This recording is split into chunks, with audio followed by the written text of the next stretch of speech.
Hello everyone, welcome back to the channel. This is part 4 of our chapter Accounting Equation. आज हम accounting equation का एक और नया क्वेश्चन करेंगे और ये वाला जो पार्ट रहेगा इसमें ऑलमोस्ट हमारा चैप्टर कंप्लीट हो जाएगा। तो एक और क्वेश्चन देख लेते हैं जो काफी ज्यादा इंपॉर्टेंट है, इसमें काफी नई एडजस्टमेंट्स आपको देखने को मिलेंगी। तो चलिए स्टार्ट करते हैं। अकाउंटिंग इक्वेशन, जैसे कि अकाउंटिंग इक्वेशन का क्या मीनिंग है कि एसेट्स का जो टोटल है लायबिलिटीज और कैपिटल के टोटल के इक्वल है। तो इसमें जैसे कि first transaction started business with cash of ₹10,000, तो एसेट्स वाली साइड में asset equal to liabilities plus capital. Asset वाली साइड में एक तो कैश आ गया, क्योंकि जब बिजनेस स्टार्ट हो रहा है तो हर एक ट्रांजेक्शन के दो एस्पेक्ट हैं। एक तो कैश बढ़ा बाय 10,000 रुपीज और साथ ही साथ क्या बढ़ गई, कैपिटल 10,000 रुपीज से। फिर इसके बाद जो नेक्स्ट वाला यहाँ पर ट्रांजेक्शन है, दो ट्रांजेक्शन्स को कंसीडर करेंगे, उनको आपस में सॉल्व करेंगे, उसी के बाद हमें मिलेगी न्यू इक्वेशन। फिर क्या बोला गया, गुड्स परचेज करे 1,000 के। जब गुड्स खरीदे जाते हैं बिजनेस में, जब गुड्स को परचेज किया जाता है तो क्या बढ़ता है, स्टॉक बढ़ जाएगा। अभी स्टॉक जो है यहाँ पर कितने का हो गया, 1,000 रुपीज का, क्योंकि जब गुड्स परचेज करे तो किससे परचेज करे, कैश से। तो क्या कम हो गया, कैश बैलेंस। तो ऑटोमेटिकली अब यहाँ पे क्या हुआ कि एक जो एसेट है दूसरी एसेट में कन्वर्ट हो गई। अब यहाँ से दो ट्रांजेक्शन्स हो गई। अब इनको आपस में सॉल्व करेंगे, न्यू इक्वेशन मिल जाएगी। कैश का पहले बैलेंस था 10,000 रुपीज, क्योंकि 1,000 के गुड्स खरीदे तो अब कितना रिमेनिंग रह गया, 9,000 रुपीज। स्टॉक 1,000 का है और जो कैपिटल है वो 10,000 रुपीज हो गई। अब इसके बाद क्या करेंगे, हमें एक और ट्रांजेक्शन रिक्वायर्ड होगी ताकि हम फिर से क्या करें, न्यू इक्वेशन और एक जो नई ट्रांजेक्शन है उसको सॉल्व कर पाए। तो नंबर 3 ट्रांजेक्शन क्या बताई गई है, सॉल्व गुड्स फॉर ₹500। गुड्स बेचे और इनका सेल प्राइस है 500, कॉस्ट प्राइस है 400। कितने का प्रॉफिट हुआ, 100 रुपीज का। जब गुड्स को बेचा गया कैश के लिए तो बिजनेस के पास क्या आते हैं, कैश आ रहे, कैश प्लस कर दिया 500 कैश वाले बैलेंस में। फिर इसके बाद जो गुड्स है वो कम हो गए तो फिर स्टॉक कम हो जाएगा। स्टॉक कॉस्ट पे बेस्ड होता है, 400 का स्टॉक चला गया और 100 रुपीज का प्रॉफिट कहाँ ऐड कर दिया, कैपिटल में। अब इसके बाद फिर से न्यू इक्वेशन मिल जाएगी। 9,000 का पहले से ही कैश था, 500 और मिल गया, टोटल हो गया 9,500 का कैश। स्टॉक 1,000 रुपए का था, 400 का जो है सॉल्व कर दिया, बेच दिया, तो रिमेनिंग कितना रह गया, 600 रुपीज। ओवरऑल कैपिटल का टोटल हो गया 10,100। अब हम इसको टोटल कर सकते हैं, क्योंकि हमें पता है यहाँ पर जो लायबिलिटीज और एसेट साइड का टोटल है वो इक्वल रहता है। जैसे कि अब यहाँ पे कितना बन रहा था, ये 9,500 प्लस 600, तो ये कितना हो जाएगा टोटल 10,100। और वो वाली साइड भी कितनी बन रही है, 10,100। हर लेवल पे जो टोटल है वो मैच करेगा। फोर्थ ट्रांजेक्शन में क्या बोला गया है, rent paid in advance. Rent जो है एडवांस में पे करा। एडवांस में जब खर्चे किए जाते हैं तो उनको अकाउंट से बोलते हैं प्रीपेड एक्सपेंसेस। जैसे कि मैंने आपको पहले बताया है, प्रीपेड एक्सपेंसेस ऐसे एक्सपेंसेस हैं जो एडवांस में कर दिए, which have been paid in advance. तो ये बिजनेस की एसेट का काम करते हैं, इस पे अभी बिजनेस का राइट है। अब 100 रुपीज का रेंट पे करा एडवांस में, रेंट पे करा है एडवांस में, तो ऑब्वियसली कैश तो लेस होगा, 100 रुपीज से कैश चला गया। और साथ ही साथ नॉर्मली अगर रेंट पे करते, एक खर्चा होता नॉर्मली जिस ईयर से रिलेटेड है उसमें पे कर देते, कोई एडवांस नहीं होता, तो क्या होता, रेंट कैश में से माइनस हो जाता और कैपिटल में से माइनस हो जाता। लेकिन ये तो एडवांस रेंट है जो कि प्रीपेड जो है रेंट का काम कर रहा है। प्रीपेड रेंट का अकाउंट ओपन करेंगे एसेट साइड, तो एक तो कैश कम हो गया, प्रीपेड रेंट किसका काम कर रहा है, एसेट का। एक एसेट का दूसरी एसेट में कन्वर्जन। फिर इसके बाद यहाँ से न्यू इक्वेशन बन जाएगी। 9,500 का कैश था, 100 रुपीज रेंट पे करा, कितना रह गया, 9,400 रुपीज का कैश रह गया। एसेट में स्टॉक का balance 600, prepaid rent 100, capital 10,100। Total करेंगे, टोटल मैच करेगा, ठीक है, नहीं करा तो कोई ना कोई मिस्टेक है। फिर इसके बाद transaction number 5, accrued interest. Accrued क्या होता है? इंटरेस्ट एक्रूड हो गया, इनकम बन गई लेकिन अभी कैश में नहीं रिसीव हुई, तो एक्रूड तो हो गई, बन तो गई। तो क्योंकि अगर नॉर्मली इंटरेस्ट मिलता तो क्या एंट्री होती? कैश में मिल जाता, एक तो कैश बढ़ जाता और दूसरा कैपिटल बढ़ जाता, लेकिन अभी ये कैश में नहीं मिल पाया, राइट तो आ गया, तो एक्रूड इंटरेस्ट का अकाउंट ओपन करेंगे एसेट साइड में ₹150, और साथ ही साथ ये 150 कहाँ ऐड करेंगे? कैपिटल में, क्योंकि हर एक ट्रांजेक्शन के दो एस्पेक्ट है। कैपिटल में तो ये प्लस करना ही पड़ेगा क्योंकि इनकम तो हो ही गई, राइट आ चुका है, तो ये इस तरीके से हो गया। अब फिर से टोटलिंग करेंगे, न्यू इक्वेशन बन जाएगी ये। फिर नेक्स्ट ट्रांजेक्शन क्या बोली गई है? Income received in advance. Income मिली एडवांस में 200 रुपए की, एडवांस में इनकम हुई, इट मीन्स ये बिजनेस की क्या है? लायबिलिटी। अभी टाइम से पहले पैसा ले लिया, कस्टमर को सर्विस दी नहीं, तो ये चीजें क्या होती है? बिजनेस की लायबिलिटी होती है। 200 रुपए कैश में मिले तो 200 रुपए से कैश तो बढ़ेगा, साथ ही साथ बिजनेस की क्या बढ़ेगी? लायबिलिटी। जो यहाँ एडजस्टमेंट है मेनली इसी की हो रही है। 200 rupees income received in advance, account open करेंगे लायबिलिटी साइड में। और फिर इसके बाद फिर वही न्यू इक्वेशन 9400 प्लस 296, स्टॉक का बैलेंस और ये प्रीपेड रेंट का चल रहा है, accrued interest 150, income received in advance 200 rupees, और यहाँ से capital 10,250। Last withdraw cash for ₹500 personal use. Drawings capital के अमाउंट को कम करती हैं, तो 500 रुपीज जब विड्रॉ करे तो 500 का तो कैश माइनस हो गया, 500 क्या माइनस हो गई? कैपिटल। अब न्यू इक्वेशन क्या बन गई? फाइनल जो इक्वेशन है 9100 का कैश रह गया, 600 का स्टॉक, 100 रुपीज का prepaid rent, accrued interest 150 will be equal to liabilities 200 plus capital 9750। जब हम इनका टोटल करेंगे ये टोटल आपस में मैच करेगा, मैच नहीं कर रहा तो कोई ना कोई मिस्टेक है। तो इसमें जो मेन जो ट्रांजेक्शन्स है ना, ये वाली 4, rent paid in advance, accrued interest, income received in advance, और इसके अलावा ड्राइंग्स की भी, तो ये क्लियर होनी चाहिए, बहुत इंपॉर्टेंट है, ये एग्जाम में पूछ ली जाती है और ज्यादा मुश्किल भी नहीं है।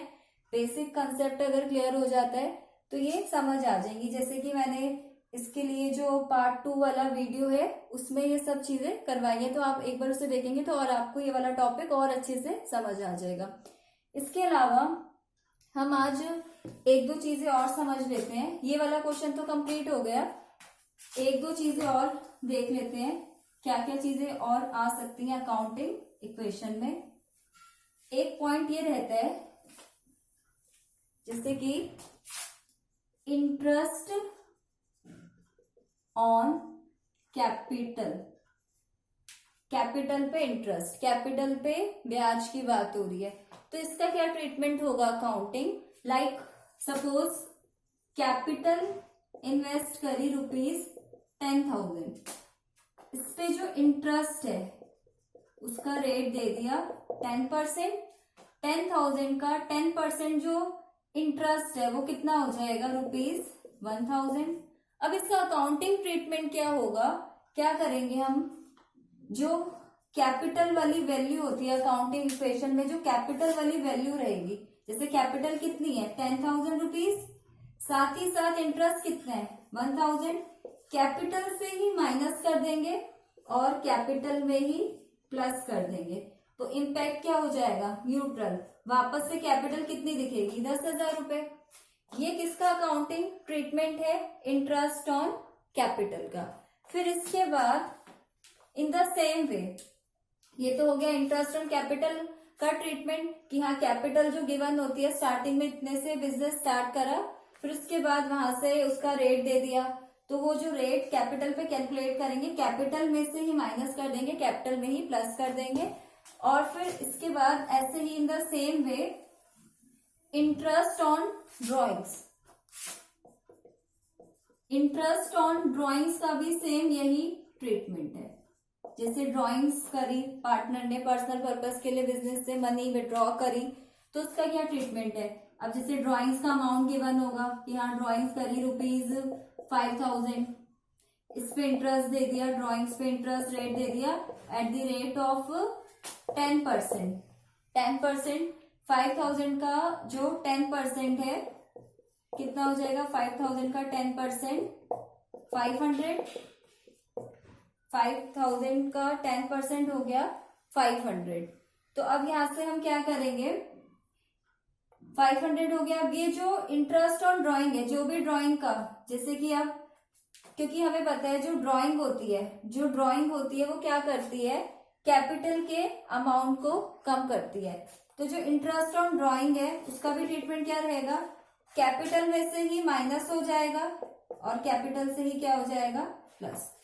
जैसा कि सेम इंटरेस्ट ऑन कैपिटल का ट्रीटमेंट है ना, वैसे ही हमें क्या करना है, जो इंटरेस्ट ऑन ड्राइंग है कैपिटल से ही माइनस कर देंगे, कैपिटल में ही प्लस कर देंगे। ऑटोमेटिकली जो दोनों साइड्स हैं asset equals to liabilities plus capital, automatically वो इक्वल हो जाएगा क्योंकि न्यूट्रल हो रहा है। कैपिटल से ही माइनस करना है और कैपिटल में ही क्या कर देना है, प्लस करना है।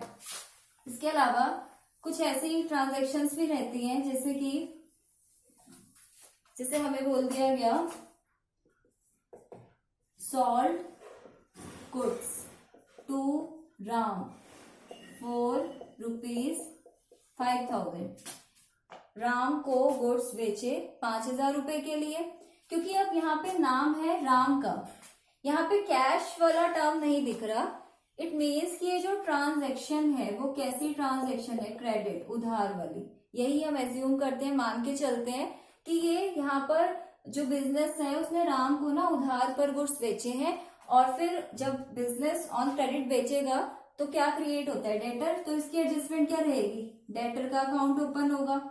एसेट साइड में कितने की गुड्स बेचे, 5,000 के, साथ ही साथ क्या कम हो जाएगा, स्टॉक कम हो जाएगा 5,000 रुपीज से। अभी हम यही मान के चल रहे हैं कि इनका कॉस्ट भी 5,000 है और सेल्स प्राइस सेम, तो इस तरीके से ट्रीटमेंट होगा। तो मतलब क्या समझ आ रहा है कि अगर हमें सिर्फ बोला हुआ है कि हाँ राम को बेचे और कोई नाम, कैश का कोई रोल नहीं है, कैश नहीं दिख रहा है, इट मीन्स ये उधार पे बेचे राम, फिर क्या बन गया, डेटर बन जाएगा। फिर ऐसे ही इसे हम अगर अकाउंटिंग पॉइंट ऑफ व्यू से सही तरीके से करें तो क्या हो जाएगा, एसेट्स किसकी इक्वल होती है, लायबिलिटीज प्लस कैपिटल।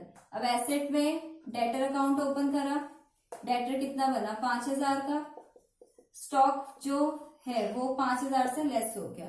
फिर आगे हमें क्वेश्चन में ये भी तो बोल सकते हैं कि जो राम है उससे 5,000 रुपीज रिसीव हो गए, राम से 5,000 रुपए मिल गए। जब बिजनेस को राम से 5,000 रुपए मिल जाएंगे तो सिंपल सी बात है, ये जो डेटर अकाउंट है ये क्या हो जाएगा, ये तो क्लोज हो जाएगा। जब इससे पैसे मिल जाएंगे, इसका अकाउंट मेंटेन करने की कोई रिक्वायरमेंट नहीं है। और जब डेटर से पैसे रिसीव हो जाएंगे तो बढ़ क्या जाएगा, कैश बैलेंस बढ़ जाएगा। कहने का मतलब क्या है कि जब बिजनेस ने डेटर से, जब डेटर बना तो डेटर की वैल्यू बढ़ रही है और फिर स्टॉक की वैल्यू तो कम होगी क्योंकि गुड्स को सॉल्व करें। फिर जब डेटर से पैसे रिकवर हो जाएंगे तो क्या होगा, डेटर की वैल्यू कम और साथ ही साथ जो है क्या बढ़ जाएगा, क्या आएगा बिजनेस के पास, कैश आ जाएगा। तो वो इसका ट्रांजैक्शन का अकाउंटिंग ट्रीटमेंट होगा, क्योंकि हर एक ट्रांजैक्शन के दो एस्पेक्ट है। ऐसे ही अगर बोला जाए sold goods for cash to Ram, cash के लिए गुड्स बेचे राम को। अब राम डेटर नहीं बनेगा, डेटर कब बनता है, जब क्रेडिट पे सेल होती है। तो ये तो सिंपल है, कैश के लिए गुड्स बेच रहे हैं तो क्या बढ़ जाएगा, कैश बढ़ जाएगा, और गुड्स बेचेंगे तो क्या कम हो जाता है, स्टॉक कम हो जाता है। इस तरीके से अकाउंटिंग ट्रीटमेंट चलेगा। फिर और अगर प्रॉफिट है तो प्रॉफिट कैपिटल में जोड़ दो, लॉस है तो लॉस को कहां से माइनस कर देंगे, कैपिटल से माइनस कर देंगे। तो कुछ चीजें ध्यान में रखनी होगी, जैसे कि कई बार ये माइंड में क्वेश्चन आ जाता है कि हाँ कैश वाली ट्रांजैक्शन है कि क्रेडिट वाली, तो इस तरीके से इसे समझा जाता है। ऐसे अगर बोला जाए purchased goods from Mohan for ₹1,000, goods खरीदे मोहन से। अब मोहन का नाम है, फॉर कैश नहीं है, मीन्स ये उधार वाला लेन देन हो गया। मोहन से फर्म ने उधार पे खरीदे, हम यही मान के चलेंगे, कैश का कोई रोल नहीं है। तो मोहन बिजनेस का क्या बन गया, क्रेडिटर, लायबिलिटी, फ्यूचर में पैसे देने होंगे, अभी नहीं दे रहे हम। तो यहाँ से क्या होगा, एक तो गुड्स खरीदे तो क्या बढ़ जाएगा, स्टॉक 1000 से, साथ ही साथ क्या बढ़ जाएगा, क्रेडिटर लायबिलिटी 1000 से। ये हो जाएगा इसका अकाउंटिंग ट्रीटमेंट। लेकिन अगर बोला जाए purchased goods for cash, cash के लिए खरीदे, फ्रॉम मोहन, मोहन से खरीदे, सोहन किसी से भी खरीदे, तो ये तो कैश ट्रांजेक्शन है, यहाँ तो क्रेडिटर बनने का कोई सवाल ही नहीं उठता, ये तो कैश वाला लेन देन है। तो सिंपल सी बात है, यहाँ पे फिर क्या होगा, गुड्स खरीद रहे हैं, कैश ट्रांजेक्शन है, कैश कम और क्या बढ़ जाएगा, स्टॉक बढ़ जाएगा। क्योंकि जब गुड्स खरीद रहे हैं कैश से तो कैश कम होगा और स्टॉक की वैल्यू बढ़ जाएगी। ये चीजें ध्यान में रखनी होंगी, काफी ज्यादा इंपॉर्टेंट रहती है। और क्या एक दो बातें थी, interest on capital, interest on drawing का ट्रीटमेंट। एक और चीज आ जाती है, additional capital introduced, additional capital लगाई बिजनेस में, एक्स्ट्रा पैसा इन्वेस्ट करा, तो उस केस में क्या होगा, सिंपल सी बात है, एक्स्ट्रा पैसा लगा रहे हैं, कैश बढ़ेगा, साथ ही साथ क्या बढ़ जाएगा, कैपिटल, कैश भी बढ़ेगा और कैपिटल भी बढ़ जाएगा। एडिशनल है लेकिन वो ये इन्वेस्टमेंट तो करी ना, तो बिजनेस का कैश भी बढ़ा और बिजनेस के पास कैपिटल भी बढ़ जाएगी। और क्या ट्रांजेक्शन हो सकती है, डेप्रिसिएशन वाली तो वैसे बताई थी मैंने। डेप्रिसिएशन का मतलब क्या है कि जो फिक्स एसेट्स की वैल्यू उनमें जो कमी आ रही है उसको डेप्रिसिएशन बोलते हैं। जैसे कि अब इसका ट्रीटमेंट भी हमने देखा होगा कि जो फर्नीचर है 10,000 का है, इस पे डेप लगा 10%, तो 10,000 का 10% 1,000, तो क्या होगा, अब फर्नीचर है 10,000 का 1,000 क्या लग गया, डेप्रिसिएशन। और दूसरा जो ये 1,000 रुपए माइनस करने हैं, और कहां से माइनस होंगे, कैपिटल से, कैपिटल लॉस हो रहा है ना, तो कैपिटल से लेस कर देंगे। और जो फर्नीचर है 10,000 का था, क्योंकि डेप्रिसिएशन लग गया, इसकी वैल्यू में कमी आ गई, तो 1,000 हमने यहाँ से लेस कर दिया। ये मेन ट्रांजेक्शंस हैं, यही ज्यादातर देखने को मिलती है, आप इनको अच्छे से कीजिए। और जो भी मैंने आपको भी ट्रांजेक्शंस बताई, जो भी अकाउंटिंग इक्वेशन के क्वेश्चन करवाए, तो आप अगर आपको कोई भी डाउट आ रहा है तो इसके रिगार्डिंग आप मुझसे कमेंट सेक्शन में पूछ सकते हैं।